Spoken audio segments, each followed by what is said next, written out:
Good evening students, शांत रहो बेटा। ए बच्चे शांत रहो। तो ये क्लास 12th का रिवीजन बैच है। हम लोग क्या पढ़ रहे हैं? आज देखेंगे इलेक्ट्रोस्टैटिक्स के प्रॉब्लम्स, ठीक है।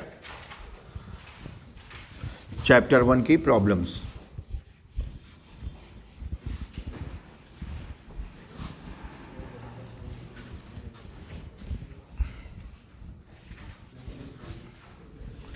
तो ट्राई करके आए सब लोग?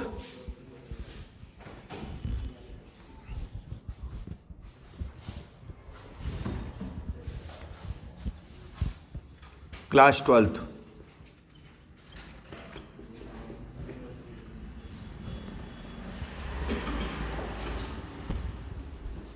Revision batch.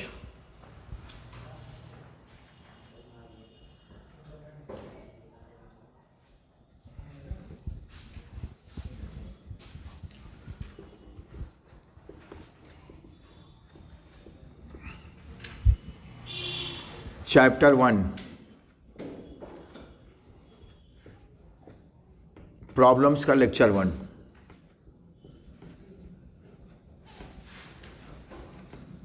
ठीक है, देखिए तुम्हारी बुक कहाँ है? निकालो, लाओ। नहीं तो फिर क्वेश्चन कैसे ढूंढोगे? और किसके पास बुक है? लाओ, कोई दे दो।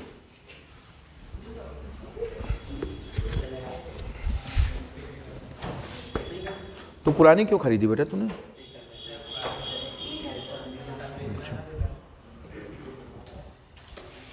देखिए पेज नंबर 5,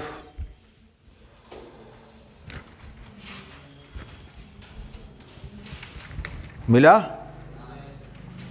पहला आ गया, दूसरा आया, तीसरा आया, चौथा देखिए।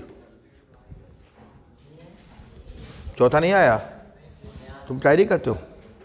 सारे आ गए? सारे?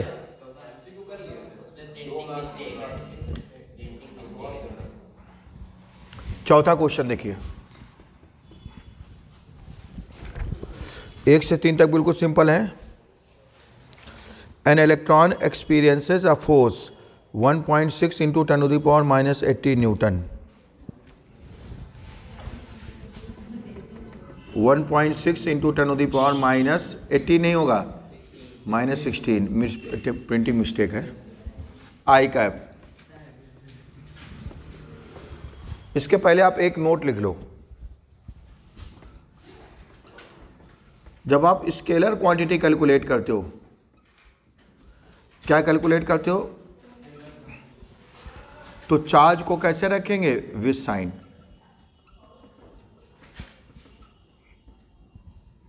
स्केलर क्वांटिटी का मतलब हो गया इलेक्ट्रिक पोटेंशियल एनर्जी। तो जब आप स्केलर क्वांटिटी कैलकुलेट करते हो तो चार्ज को कैसे रखोगे? With sign. पॉजिटिव चार्ज के कारण पोटेंशियल पॉजिटिव होगा और निगेटिव चार्ज के कारण पोटेंशियल निगेटिव होगा। क्लियर? जब आप वेक्टर क्वांटिटी कैलकुलेट करते हो in vector form,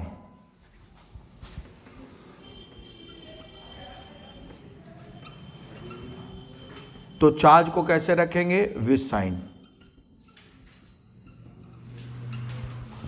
vector quantity in vector form. और जब आप कैलकुलेट करते हो vector quantity in scalar form, बेटा हम थोड़ा रुक जाएंगे तो जब बात करनी हो बता देना।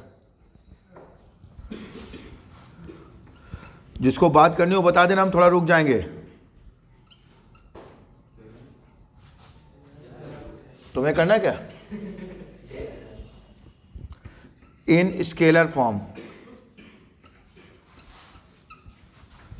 तो चार्ज को रखेंगे विदाउट साइन, यानी डायरेक्शन हमें अलग से इंडिकेट करनी पड़ेगी। ये ध्यान रखना अच्छी तरह से, ठीक है। जब हम कोई स्केलर क्वांटिटी कैलकुलेट करेंगे तो चार्ज को कैसे रखेंगे? With sign. Positive charge positive potential, negative charge negative, चाहे पोटेंशियल एनर्जी निकालें, ठीक है। जब वेक्टर क्वांटिटी को लिखेंगे वेक्टर फॉर्म में तो चार्ज को विद साइन, लेकिन जब वेक्टर क्वांटिटी को कैसे लिखेंगे? स्केलर फॉर्म में, तो चार्ज को विदाउट साइन। फिर इसमें डायरेक्शन हमें अलग से लिखनी पड़ेगी। ठीक है, अब भी नहीं समझे, इसी में केवल हम विदाउट साइन यूज करेंगे, बाकी विद साइन। अब यहाँ पे देखो वेक्टर फॉर्म में लिखा गया है, वेक्टर क्वांटिटी को वेक्टर फॉर्म में, यानी चार्ज को कैसे लिखना पड़ेगा, विद साइन। ठीक है, चार्ज ऑन इलेक्ट्रॉन,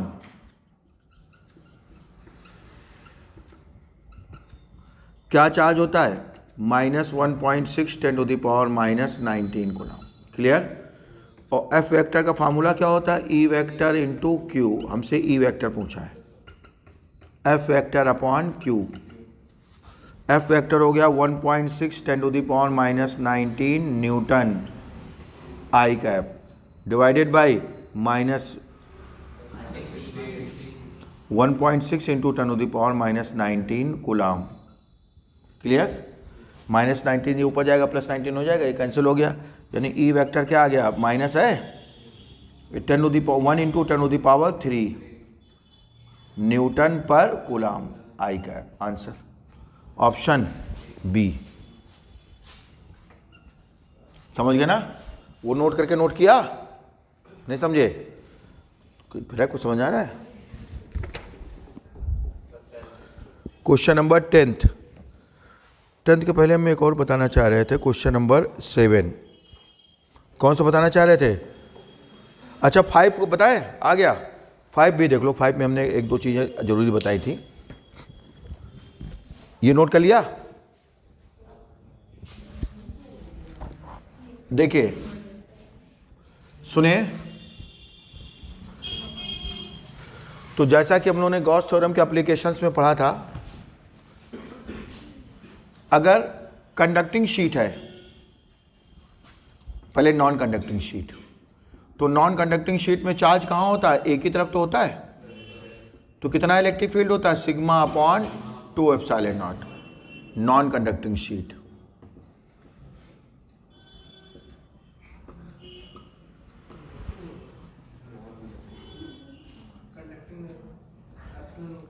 तो सिग्मा, यहां पे चार्ज कहां होगा, दोनों तरफ, तो इलेक्ट्रिक फील्ड कितना होगा, σ/ε0।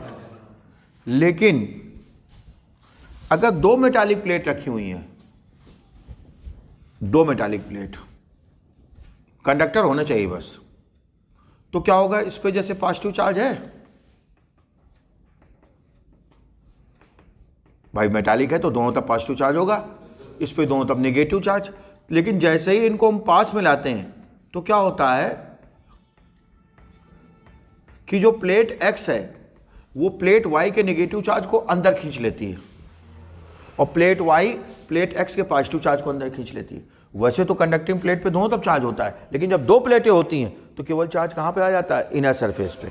कहाँ पे आता है, तो ये वाला चार्ज भी उठ के अंदर आ जाएगा, और ये वाला नेगेटिव चार्ज उठ के इधर, यानी इसका पॉजिटिव चार्ज उसके नेगेटिव चार्ज को अपनी ओर खींच लेता है, इसका नेगेटिव चार्ज उसके पॉजिटिव चार्ज को, तो दोनों चार्ज कहाँ जाते हैं, इनर सरफेस पे, यानी एक ही तरफ चार्ज हो गया। और जब एक तरफ चार्ज है तो फार्मूला क्या लगेगा, σ/2ε0। क्लियर। अब देखो यहाँ पे इलेक्ट्रिक फील्ड निकालना है, इलेक्ट्रिक फील्ड की डायरेक्शन निकालने के लिए हम किसका यूज़ करते हैं, वेंद्रास का। इलेक्ट्रिक फील्ड की डायरेक्शन निकालने के लिए किसका यूज़ करते हैं, वेंद्रास का। जिस पॉइंट पे हमें इलेक्ट्रिक फील्ड की डायरेक्शन फाइंड करनी होती है, हम वहाँ पे क्या एज्यूम करते हैं, +Q0 charge, the direction along which +Q0 charge tends to move, the direction along which +Q0 charge tends to move represents direction of electric field at that point. नहीं पता, तो ये देखो दोनों कहाँ हो गए, सेम डायरेक्शन में, तो net electric field E = E1 + E2 σ/2ε0, σ/2ε0, यानी σ/ε0। क्लियर। सिग्मा हमें कितना दिया गया है, 26.4 × 10⁻⁻12। ε0 कितना होता है, 8.85 × 10⁻12, यानी E की वैल्यू कितनी आ गई, 3 न्यूटन पर कूलम। न्यूटन पर कूलम कह दें या वोल्ट पर मीटर कह दें। ये क्वेश्चन नंबर कौन सा बताया हमने, 5। समझ गए। तो ध्यान रखना, जब 2 मेटल की प्लेट होती है तो चार्ज केवल कहाँ पे होता है, इनर सरफेस पे। ये पॉजिटिव चार्ज उसके नेगेटिव चार्ज को अपनी तरफ खींच लेता है, इसका नेगेटिव चार्ज उसके पॉजिटिव चार्ज। क्लियर? कोई डाउट? लिखो। नोट क्यों नहीं कर रहे हो तुम? ऐसे लगाया है? अच्छा, तो क्या घर पे पढ़ते हो क्या? Question number 7।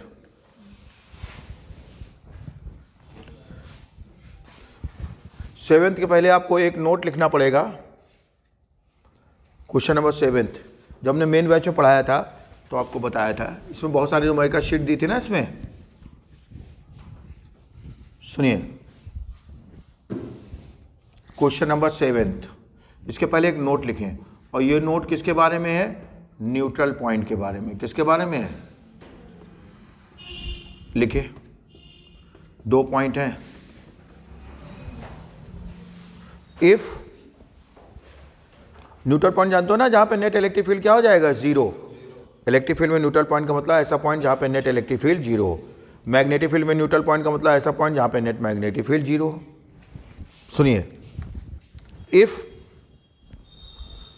फर्स्ट पॉइंट लिखो, if 2 point charges, if 2 point charges are of same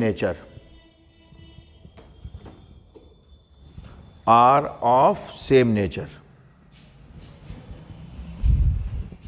then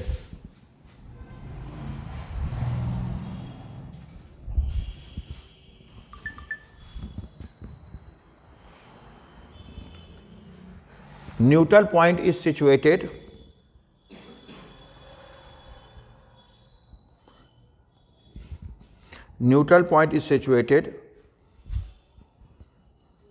at a point between the charges. At a point between the charges. Second point लिखें, if 2 charges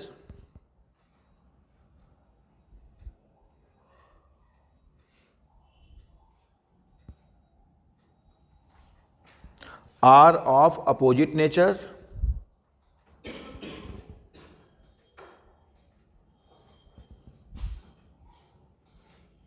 if 2 charges are of opposite nature, then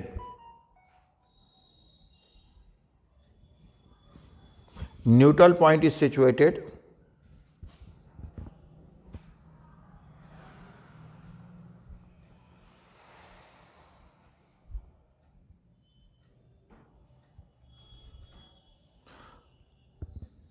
outside of the numerically smaller charge.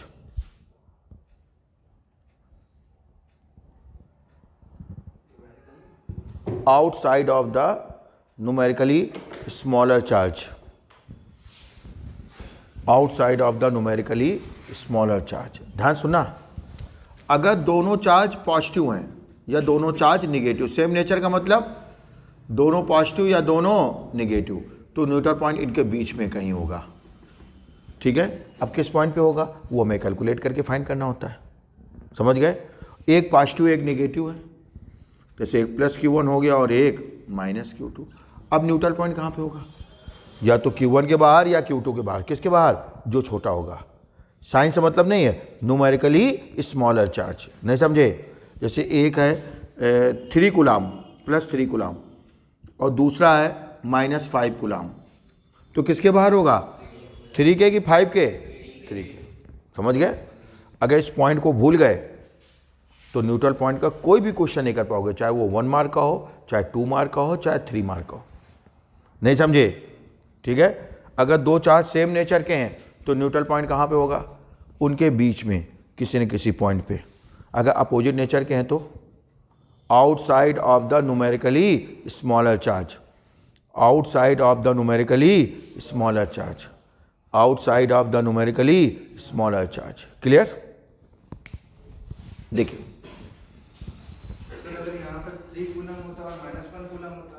हाँ तो 1 के बाहर होता। Numerically smaller जब बोल दिया तो आपको साइन देखना नहीं है, छोटे वाले के बाहर होगा बस, जो छोटा होगा। समझ गए? हाँ कौन छोटा है। और अगर ये पॉइंट भूल गए तो फिर न्यूट्रल पॉइंट का कोई भी क्वेश्चन कर ही नहीं पाओगे। ठीक है, तो जो क्वेश्चन नंबर 7 है वो न्यूट्रल पॉइंट का ही है।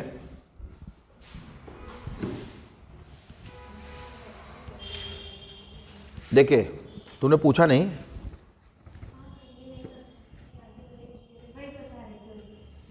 अच्छा मलयाले नहीं किए थे। अच्छा देखिए 2 पॉइंट चार्ज प्लस 8q और minus 2q are located at x equal to 0 and x equal to l respectively. The point on the x-axis at which net electric field is 0 due to these charges is same nature के हैं कि opposite nature के हैं? Opposite nature. अरे नहीं समझ आता, दिखता तो है कम से कम, कि दिखता भी नहीं है। अब ये है आपका Q1। Q1 कितनी वैल्यू दी गई है? प्लस 8q, और ये Q2 मान लो माइनस 2q, तो किसके बाहर होगा? 2q के बाहर। ठीक है, अब ये x इक्वल टू 0 है और ये x इक्वल टू a है, a नहीं l, यानी Q2 से P तक की डिस्टेंस अगर हमने d मान ली, d मान लो या r मान लो, चलो d ले लो। ठीक, तो यहां से कितनी डिस्टेंस हो जाएगी? l plus D. ठीक है, अब डायरेक्शन निकालने के लिए हम किसका यूज करेंगे? Test charge. किसका यूज करेंगे? P पे एज्यूम करो टेस्ट चार्ज, P पे एज्यूम करेंगे प्लस Q0। Q1 क्या करेगा? रिपल। Q2 क्या करेगा? अट्रैक्ट। क्लियर? अभी नहीं समझे? अरे प्लस Q0 जिस डायरेक्शन में जाने की कोशिश करेगा वही तो उस पॉइंट पर इलेक्ट्रिक फील्ड की डायरेक्शन होगी। तो Q1 क्या करेगा? प्लस Q0 को रिपल, और Q2 क्या करेगा? अट्रैक्ट। और आप जानते हैं Q0 के अलावा बाकी सारे चार्जेस क्या होते हैं? फिक्स्ड होते हैं। ठीक है, केवल Q0 मूव करने के लिए क्या होता है? फ्री होता है। ठीक है, तो for the net electric field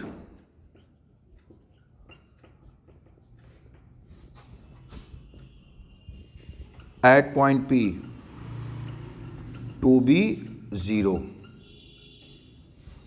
point P पर नेट इलेक्ट्रिक फील्ड 0 होने के लिए क्या होना चाहिए? E1 की वैल्यू E2 के इक्वल होनी चाहिए। E1 कितना हो गया? 1/4 pi epsilon naught Q1 upon R1 square, 1/4 pi epsilon not Q2 upon R2 square. Q1 कितना हो गया? 8q, R1 square L plus D का होल स्क्वायर। समझ रहे हैं? और ये 2q। अब कई बच्चे सोचोगे यहाँ पे विदाउट साइन क्यों रखा गया? क्योंकि ये वेक्टर क्वांटिटी का स्केलर फॉर्म, अभी हमने नोट लिखाया था, वेक्टर क्वांटिटी का जब भी स्केलर फॉर्म यूज करेंगे चार्ज को विदाउट साइन। ठीक है, और वेक्टर क्वांटिटी को वेक्टर फॉर्म में विद साइन, स्केलर क्वांटिटी में with sign. Clear?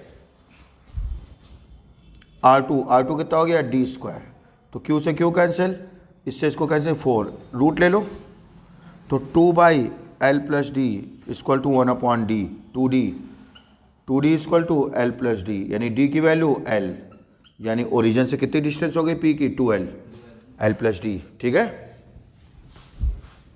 Distance of point P from origin, distance of point P from origin, O पे ही तो नेट इलेक्ट्रिक फील्ड 0 है। कितनी डिस्टेंस है? L प्लस डी, यानी L plus L 2L। कौन सा option सही है? डी, सी। समझ गए? नोट करें जल्दी, और ध्यान रखना न्यूट्रल पॉइंट का कोई भी क्वेश्चन आ गया कर ना पाओगे अगर उन दोनों को। क्या नहीं समझ में आया विवेक? अच्छा, तो आशा वाली बात नहीं है ये। और संडे क्या प्लानिंग है? जब तो नॉर्मल डेज में नहीं आते हो तो टेस्ट देने कैसे आओगे? मतलब हमारा क्वेश्चन कितना नॉनसेंस वाला है। नहीं, इससे क्या होता है? प्री बोर्ड में जो मार्कशीट मिलेगी उसमें भेलपुरी खाई जाएगी गीली वाली, सूखी वाली नहीं, गीली वाली, जिसके पीछे मरे जा रहे हो, समझ गए? गीली वाली भेलपुरी खाई जाएगी प्री बोर्ड के मार्कशीट में, जब आपको फाइनल बोर्ड की मिल जाएगी। उसकी ये भी इंपॉर्टेंस नहीं होगी भिखारी के एग्जाम में काम आ जाए, वो नहीं समझे? जो स्कूल की मार्कशीट है प्री बोर्ड वाली, वो भिखारी का कोई एग्जाम होगा उसमें भी नहीं काम आएगी, उसके लिए भी एलिजिबल नहीं होगी वो। हाँ, कोई मतलब नहीं होता है। 11 तो पास हो गए, जो अभी जो प्री बोर्ड हो रहे हैं, जिससे जो बच्चे जान दिए दे रहे हैं, समझ गए? कोई इंपॉर्टेंट, और बोर्ड की मार्कशीट खराब हो गई तो आने वाली पीढ़ी भी थू थू करेगी, पिछले वाली पीढ़ी करेगी क्या करेगी, आने वाली भी करेगी, समझ गए?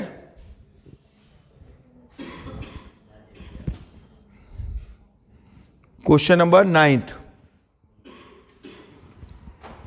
9th के पहले कोई किसी को ना आया हो पूछ सकते हो। पूछना कोई? बेटा तुम क्यों नहीं लगाते हो बेटा? कब लगाओगे बेटा? ठीक है, 74 डेज कब लगाओगे? 74 में क्या अब कम करना पड़ेगा अब, ठीक है, क्योंकि पेपर 20 के बजाय कब से हो गया 12 पे।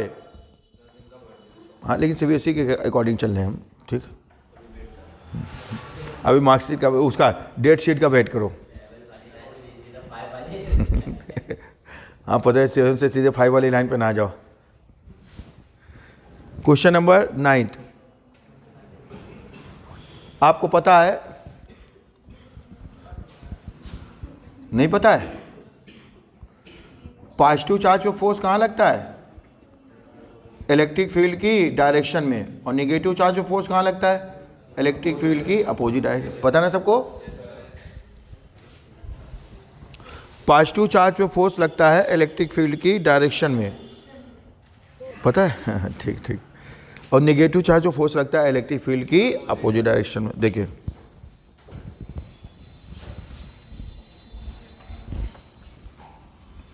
कोई भी बॉडी रेस्ट पे कब होती है? जब नेट फोर्स उस पे क्या हो? 0।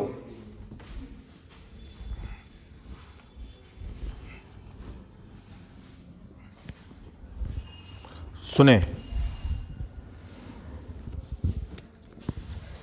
क्वेश्चन नंबर 9, तो ये यूनिफॉर्म इलेक्ट्रिक फील्ड हो गया। अब इसमें कोई वो लटका हुआ है, कौन लटका हुआ है? सिंपल पेंडुलम, हाँ वही बॉब, ठीक।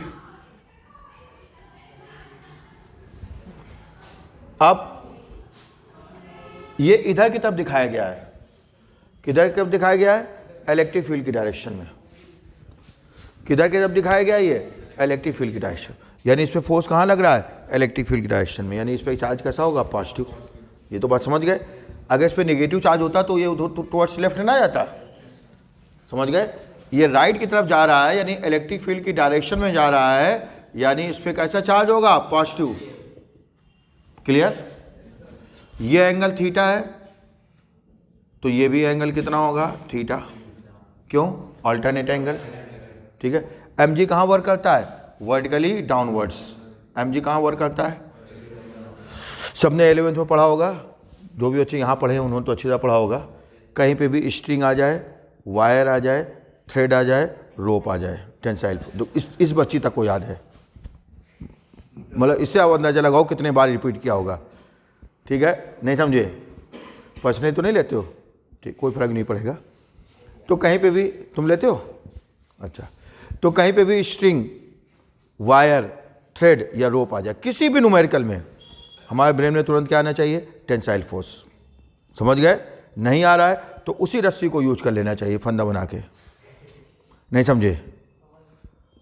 तो किसी भी न्यूमेरिकल में स्ट्रिंग, वायर, थ्रेड या रोप आ जाए, तुरंत दिमाग में क्या आना चाहिए? टेंसाइल फोर्स, ठीक है। और कहीं पे भी सर्कुलर मोशन आ जाए, तुरंत सेंटीपिटल फोर्स। सर्कुलर मोशन का नाम आते ही दिमाग में सबसे पहले क्या स्ट्राइक करना चाहिए? सेंटीपिटल। स्ट्रिंग, वायर, थ्रेड, रोप आते ही दिमाग में सबसे पहले क्या स्ट्राइक करना चाहिए? Tensile force.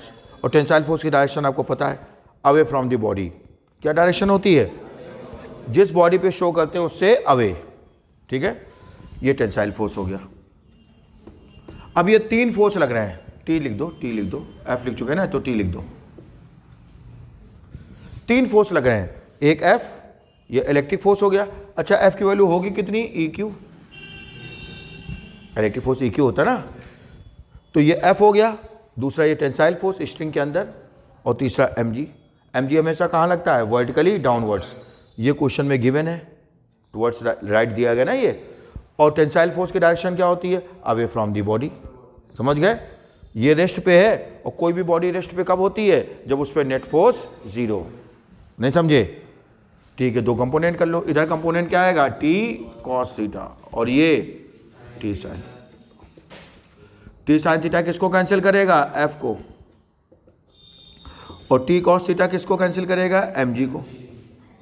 यानी 3 फोर्स, हमने कितने फोर्स बना लिए, 4, T के 2 कंपोनेंट किए, T cos theta, T sin theta. T sin theta किसको कैंसिल करेगा, F को, और T cos थीटा किसको कैंसिल करेगा, mg को। डिवाइड कर दो, tan theta is equal to F upon mg। F की वैल्यू क्या है, EQ अपॉन mg। Q पूछा है, Q की वैल्यू क्या हो गई, mg tan theta upon E, ये आ गया पॉजिटिव चार्ज। कौन सा ऑप्शन सही है,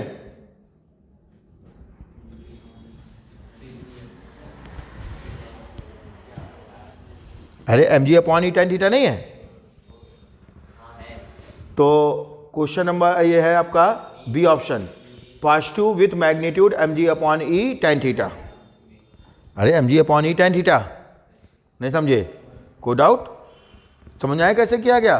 फोर्स का क्वेश्चन हमेशा ऐसे ही किया जाता है, कोई भी बॉडी नेट फोर्स पे तभी होती है, रेस्ट पे तभी होती है जब उस पर नेट फोर्स क्या हो, 0। क्लियर। कैसे पता चला पॉजिटिव चार्ज, समझ आया, क्योंकि ये किधर मूव कर रहा है, टुवर्ड्स राइट, किधर शिफ्ट हुआ है, टुवर्ड्स राइट। अगर निगेटिव चार्ज होता टुवर्ड्स लेफ्ट नहीं आता ये। क्लियर, नोट करो। हाँ, क्वेश्चन नंबर 11th, 10th बताना है। हाँ 10th में थोड़ा कन्फ्यूजन है, बता देने थोड़ा कन्फ्यूजन है। इसके सॉल्यूशन में मिस्टेक है ना, बच्चे सॉल्यूशन क्वेश्चन बाद में पढ़ते हैं, पहले क्या देखते हैं, सॉल्यूशन, ठीक है। तो सॉल्यूशन में मिस्टेक है, इस वजह से टाइपिंग मिस्टेक है, हम अभी क्लियर किए दे रहे हैं पूरा। हाँ, अरे 2 बार, अभी बर्रा बता के आए, उसके बाद इसके पहले वाले बैच में बताया, तीसरी बार में है ये।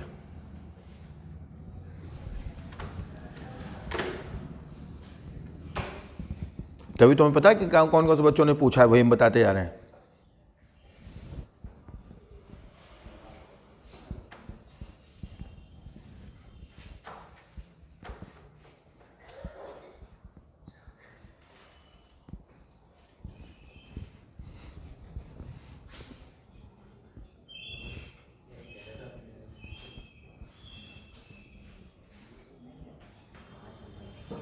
सुने,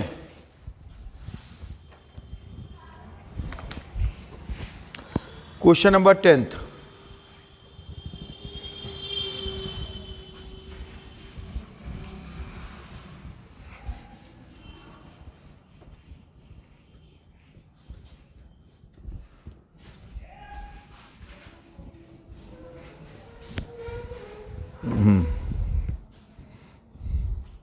क्वेश्चन नंबर 10th,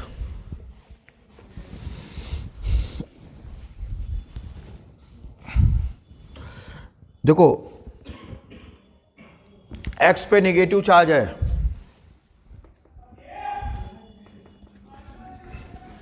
और ये y को क्या कर रहा है, रेपल कर रहा है। हम लोग के जा रहे हैं, x पे नेगेटिव चार्ज है और ये y को क्या कर रहा है, रेपल कर रहा है। तो इसका मतलब कंफर्म हो गया कि y पे कैसा चार्ज है, नेगेटिव। सॉल्यूशन में वहां पॉजिटिव लिख दिया उन्होंने, वो मिस प्रिंटिंग है, ठीक है। अब हम बता दें, तो x पे नेगेटिव है तो y पे नेगेटिव है, कंफर्म, क्योंकि रेपल कर रहा है। अब y z को क्या कर रहा है, अट्रैक्ट कर रहा है। y z को क्या कर रहा है, अट्रैक्ट। बेटा जैसे हम बताने घूरते हो तुरंत बातें करने लगती हो, तुम पीछे जाओ बेटा। y z को क्या कर रहा है, अट्रैक्ट कर रहा है, y z को अट्रैक्ट कर रहा है। तो इसका मतलब z या तो पॉजिटिव या न्यूट्रल। अब न्यूट्रल नहीं समझ आया ना, ऐसे समझो। अब जैसे ये बॉडी है, इस पे मान लेते हैं नेगेटिव चार्ज है, अब इसके पास कोई न्यूट्रल बॉडी रख दो, बस कंडीशन एक ही है, कंडक्टर होना चाहिए। क्या होना चाहिए? कंडक्टर, यानी मेटल। तो ये जो निगेटिव चार्ज है ये इसके इलेक्ट्रॉन को अपनी तरफ क्या करेगा, सॉरी पॉजिटिव चार्ज को अपने तरफ अट्रैक्ट करेगा। तो सामने की तरफ क्या आ जाएगा? पॉजिटिव, और पीछे उतने क्या आ जाएगा? निगेटिव। नहीं समझे? तो ये क्या करेगा? चार्ज इस वाले चार्ज को अट्रैक्ट करेगा, उस वाले को रिपल करेगा, लेकिन ये ज़्यादा पास में है तो ये फोर्स इफेक्टिव हो जाएगा। तो कौन सा फोर्स लगेगा? Attraction force. बॉडी पहले भी न्यूट्रल थी, बॉडी अब भी न्यूट्रल है। अब नहीं आया समझे? लेकिन इसके होने के लिए एक कंडीशन है, मेटल होना चाहिए, मतलब कंडक्टर होना चाहिए, क्योंकि जब ये चीज़ तभी होगी जब उसमें क्या हो? फ्री इलेक्ट्रॉन हो, वरना होगा ही नहीं ये चीज़। अब भी नहीं समझे? तो एक चार्ज बॉडी दूसरी चार्ज किस बॉडी को अट्रैक्ट कर सकती है? या तो उसके अपोजिट नेचर की हो या फिर न्यूट्रल हो। एक चार्ज बॉडी दूसरी बॉडी को कब अट्रैक्ट कर सकती है? जब दूसरी बॉडी या तो अपोजिट नेचर की हो या न्यूट्रल हो। न्यूट्रल में वो चार्ज को क्या करेगी? इंड्यूस कर देती है। नहीं समझे? बस इसके लिए एक ही कंडीशन है, दूसरी बॉडी कैसी होनी चाहिए? कंडक्टर, गुड कंडक्टर, यानी मेटल। समझ आए मुन्ना? तो कौन सा ऑप्शन सही होगा? न्यूट्रल और पास सी, हाँ जेड है ना, जेड बात है, न्यूट्रल होगा या पॉजिटिव। समझ गए? Question number 11। तो अगर दो बॉडीज आइडेंटिकल हैं, कैसी हैं? उनको हम टच करा दें तो दोनों पे चार्ज क्या हो जाएगा? सेम हो जाएगा। ठीक है, लेकिन आइडेंटिकल नहीं है तो सेम नहीं होगा, तब पोटेंशियल सेम होता है। ठीक है, अब तीन बॉडीज यहाँ पे हैं, नेट चार्ज कितना है? और आप जानते हो चार्ज एक बॉडी से दूसरी बॉडी में ट्रांसफर होता है। नहीं समझे? चार्ज ना तो हम प्रोड्यूस कर सकते हैं ना डिस्ट्रॉय कर सकते हैं, एक बॉडी से दूसरी बॉडी में ट्रांसफर होता है। ठीक है, अब नेट चार्ज कितना हो जाएगा आपका? क्वेश्चन नंबर 11 देख रहे हैं, +3 नहीं और +5e और -3, 5e आ गया।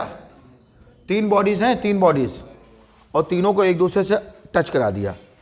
अब पूछा कौन कौन से चार्ज हो सकते हैं, तो चारों ऑप्शन देख लो किसमें 5e आ रहा है। तो 5e किस में आ रहा है? बी में, बी में 5e आ रहा है। +6 और -7, 6 6 12 और से 7 घटाओगे 5 आ गया, हो गया।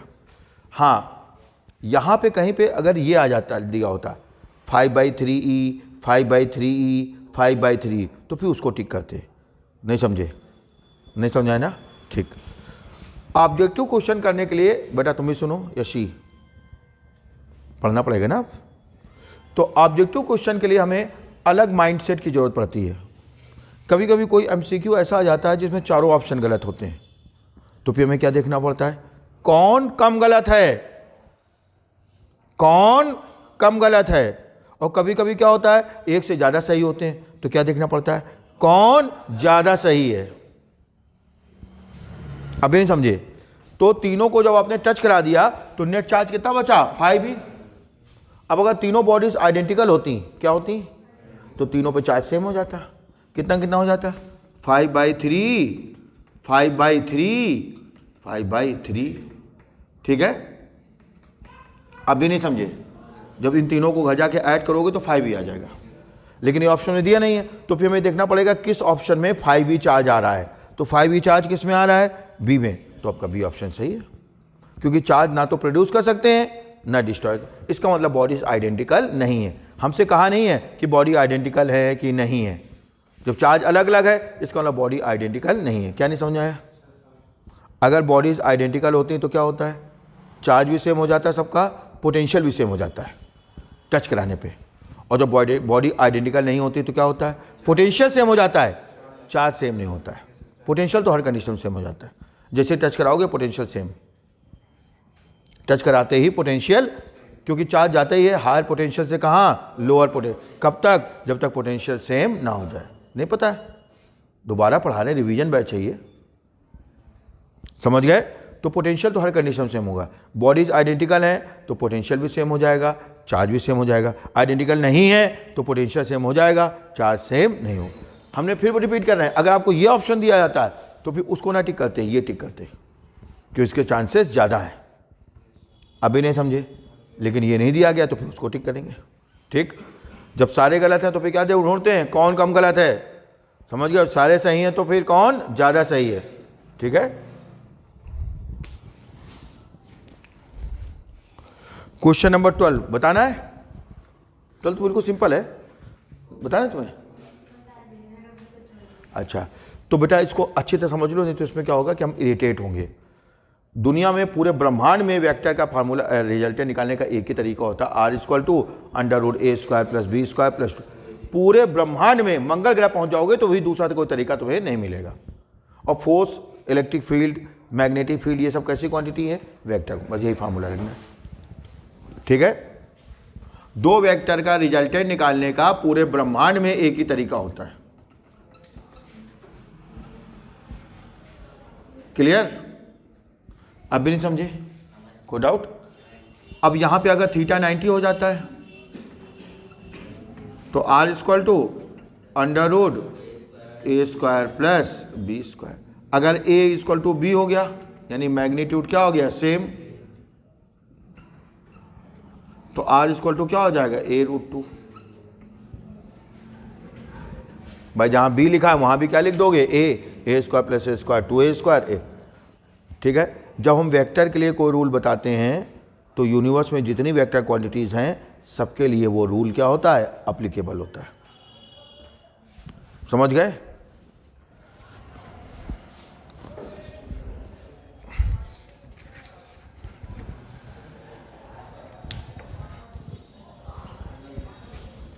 देखिए,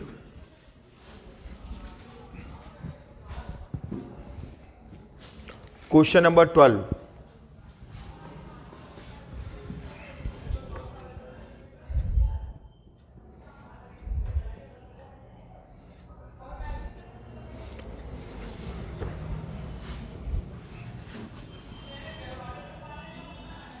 तो ये +q है और ये -q, और यहां पे क्या रखा हुआ है, Q0। ये भी डिस्टेंस a है, ये भी डिस्टेंस a है। ठीक है, तो +q इसको क्या करेगा, रेपल करेगा। +q इसको क्या करेगा, रेपल करेगा। ये हो गया F1, और -q क्या करेगा, अट्रैक्ट, ये F2। दोनों कैसे हो गए, परपेंडिकुलर। समझ गए, बस यही लग जाएगा, r equal to a√2। F1 F2 दोनों का मैग्नीट्यूड क्या होगा, सेम, 1/4πε0 Q0/a²। ध्यान रखना, दोनों के मैग्नीट्यूड क्या हैं, सेम है। समझ गए, रिजल्टेंट क्या आ गया, F equal to F1√2। Answer.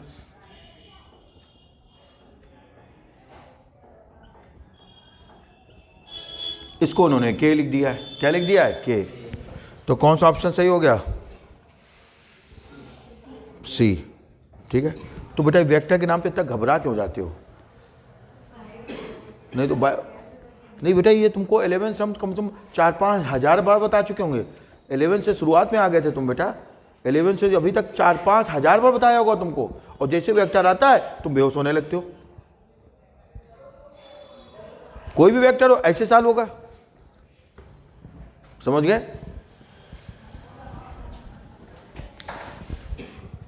400-500 नहीं, हमने 4-5 हज़ार कहा है, कम से कम इतने बार बताया होगा, क्योंकि हर जगह तो वेक्टर क्वांटिटी आती है, हर जगह इसे सॉल्व करना होता है। मान लेते ना परपेंडिकुलर तो इससे सॉल्व कर लेते, या फिर कंपोनेंट करो। हाँ, क्वेश्चन नंबर 12, हाँ 14 देखने आ रहे हैं। 14 अच्छा क्वेश्चन है, 13 तो नहीं पूछना किसी को, बताएं। 14 एसर्शन और रीजन के क्वेश्चन इसके बहुत सिंपल हैं, केवल 14 वाला ही अच्छा है, थोड़ा सा उसको डिस्कस किए देना है थारोली।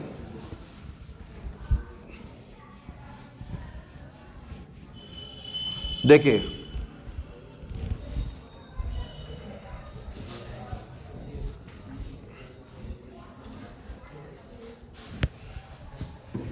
सुने, अगर यूनिफॉर्म इलेक्ट्रिक फील्ड है, कैसा इलेक्ट्रिक फील्ड है? यूनिफॉर्म, बातें ना करना बिल्कुल। तो प्लस क्यू पे और ये माइनस क्यू, प्लस क्यू पे फोर्स कहाँ लगता है? इलेक्ट्रिक फील्ड की डायरेक्शन में, और माइनस क्यू पे कहाँ लगता है? अपोजिट डायरेक्शन में। F1 F2 दोनों का मैग्नीट्यूड क्या होता है? सेम, और दोनों EQ के इक्वल होते हैं ना, क्योंकि यूनिफॉर्म है, जितना इलेक्ट्रिक फील्ड यहां उतना इलेक्ट्रिक फील्ड यहां। नेट फोर्स कितना हो गया बोलो? Net force 0। अगर दो फोर्स इक्वल अपोजिट हैं तो एक दूसरे को कैंसिल नहीं कर देंगे, नेट फोर्स कितना हो जाएगा? 0। नेट टॉर्क, टॉर्क बनेगा, टॉर्क बनेगा 0 कैसे हो जाएगा? टॉर्क बनने की कंडीशन ही यही होती, दो फोर्स कैसे होने चाहिए? Equal, opposite, parallel, having different lines of action. नहीं समझे? अरे ऐसे तो टॉर्क बनता है फोर्स कपल, समझ गए? टॉर्क का काम क्या होता है? बॉडी को रोटेट कराना। क्या कराना? यानी केवल कौन सा मोशन होगा? Rotatory motion, only rotatory motion. लेकिन ये किस में होता है? यूनिफॉर्म इलेक्ट्रिक फील्ड में। किस में होता है? समझ गए? नेट फोर्स 0 क्यों हो गया? अगर 10 न्यूटन टुवर्ड्स राइट है तो 10 न्यूटन टुवर्ड्स लेफ्ट, 10 माइनस 10 0, यानी ये ट्रांसलेटरी मोशन नहीं करेगा। सुनो, फोर्स बॉडी को क्या कराता है? Translatory motion. फोर्स बॉडी को क्या कराता है? ट्रांसलेटरी मोशन, यानी चलाता है। टॉर्क बॉडी को क्या कराता है? Rotatory motion. यहां पे टॉर्क 0 नहीं है, मतलब टॉर्क है। नहीं समझे? जैसे किसी की बुद्धि 0 नहीं है मतलब बुद्धि है, समझ गए? टॉर्क 0 नहीं है मतलब टॉर्क है, यानी बॉडी क्या करेगी? Rotatory motion. फोर्स 0 है, यानी ट्रांसलेटरी मोशन नहीं करेगी। नहीं समझे? नॉन यूनिफॉर्म इलेक्ट्रिक फील्ड में क्या होता है? जैसे ये है नॉन यूनिफॉर्म,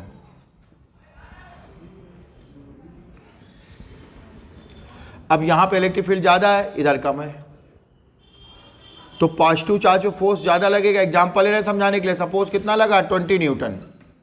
नेगेटिव चार्ज पे लगा, मान लेते हैं 15 न्यूटन। समझ गए? पॉजिटिव चार्ज पे फोर्स कहां लगेगा? इलेक्ट्रिक फील्ड की डायरेक्शन में, नेगेटिव चार्ज पे opposite direction.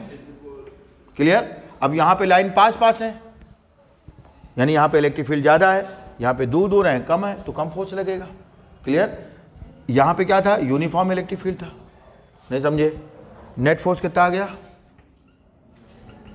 Net force 20 minus 15 5 Newton, यानी नेट फोर्स 0 नहीं है। और नेट टॉर्क ये भी 0 नहीं है। समझ गए? 0 नहीं है। सुनो, इस पे कितना फोर्स लग रहा है? Q1 पे, प्लस Q पे 20 न्यूटन। प्लस Q पे कितना फोर्स लग रहा है? 20 न्यूटन। प्लस Q पे कितना फोर्स लग रहा है? 20 न्यूटन। तो 20 में से 15 न्यूटन इसके साथ मिलके क्या बना लेगा? टॉर्क। 20 में से 15 न्यूटन, क्या कोई काम है क्या? तो 20 में से 15 न्यूटन इसके साथ क्या बना लेगा? टॉर्क। 20 में से 15 न्यूटन इसके साथ क्या बना लेगा? टॉर्क। बचा कितना? 5 न्यूटन। यानी ये क्या करेगा? रोटेटरी मोशन भी करेगा, क्योंकि टॉर्क भी बन रहा है और फोर्स भी है, दोनों मोशन करेगा। तो देखिए क्वेश्चन नंबर, इसका एसेशन पढ़िए।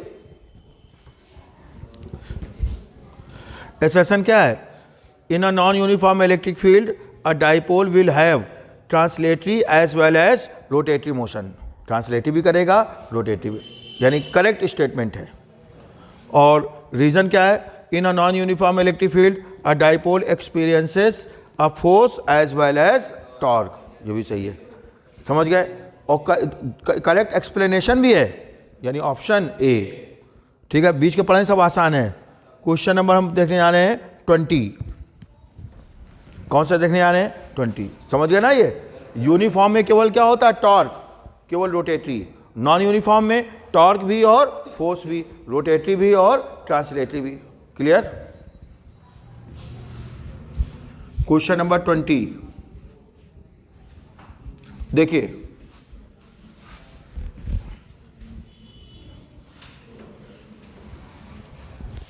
बस खत्म, लास्ट है ये, इसके बाद ट्राई कर लेना।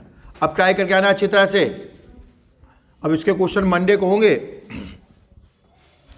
क्योंकि कल होगा dual nature of light and matter के क्वेश्चन, और संडे को सुबह जो क्लास लगेगी 8 बजे से, उसमें हम नया चैप्टर चालू करेंगे एटम्स, ताकि वो अगर जल्दी मेन बैच खत्म हो जाएगा तो डेली रिवीजन बैच हो जाएगा ना, तो रिवीजन बैच की स्पीड क्या होगी, बढ़ जाएगी।